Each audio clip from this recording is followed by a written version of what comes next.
Once God has moved you out of your Egypt into the promised land, it is time for you to eat the harvest. And so Joshua chapter 5 verses 9 through 12 says, "Then the Lord said to Joshua, Today I have rolled away the shame of your slavery in Egypt."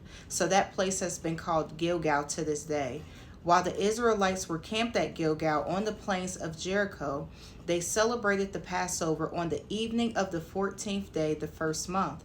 The very next day, they began to eat unleavened bread and roasted grain harvested from the land. No manna appeared on the day they first ate from the crops of the land, and it was never seen again. So from that time on, the Israelites ate from the crops of Canaan.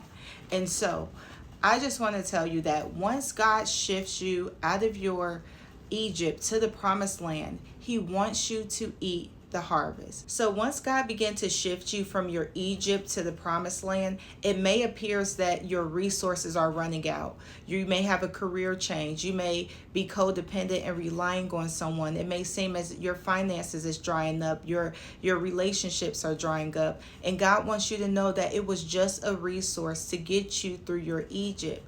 But once you are at the promised land, God wants you to trust him. He wants you to eat from the land that he has prepared for you.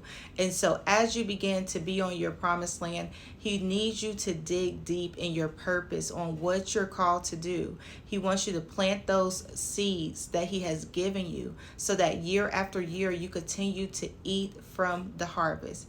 And so I just encourage you that if you are going through your Egypt into the promised land and it appears as if your resources are running out, he will always make a way for you. He would never leave you. He would never forsake you. And that is the good news.